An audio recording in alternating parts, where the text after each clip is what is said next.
เบ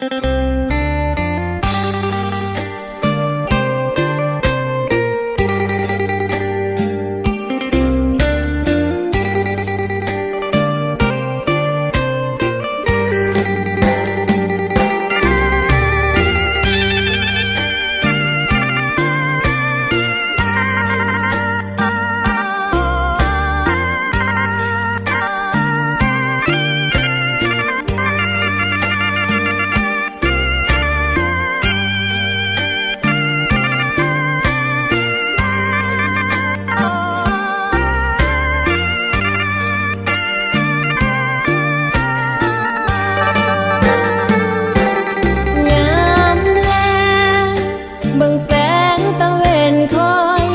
ตามสีทองส่องมาตอนค่ำน้องคิดนำผู้สัญญาใจลืมแล้วตีเคยมีอดีตก่อนไว้ฝากหาคนเดียวกับอายว่า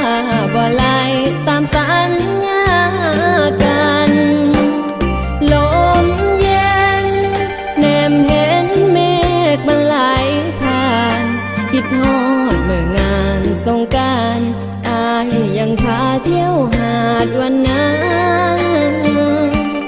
เคยเกี่ยวแขนเคียงคู่สาดน้ำทั้งวันก่อนลาบอกคนเดียวเท่านั้นแล้วไปนี่ไกลบ่มา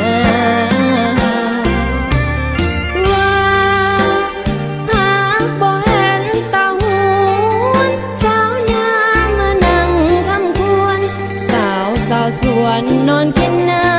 ำตาตะเวนดับแสงยามแลงคือน้องห่วงหาทุกวันฝันเห็นแต่หน้าอายบ่มาสุดแสนอะไรยามแลงแห่งคิดเด่นคำอายสั่งนกกาบินกับห่วงหางเหมือนดังมันหูความหมายคนน้องหักป่านนี้บ่มาเดินกายตากฟ้าดินเดินใจเพียงอายน้องรอให้หวนกลับมา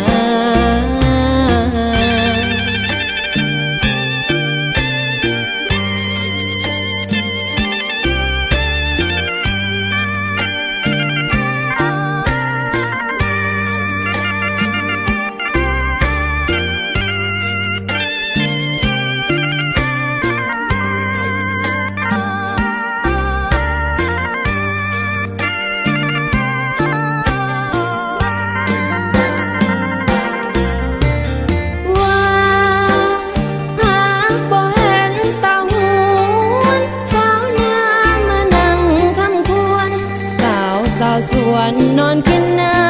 ำตาตะเวนดับแสงยามแลงคือน้องห่วงหาทุกวันฝันเห็นแต่หน้าอายบ่มาสุดแสนอะไรยามแลงแห่งคิดเด่นคำอายสั่งนกกาบินกับห่วงหางเหมือนดังมันหูความหมายคนน้องหักป่านนี้บ่มาเดิน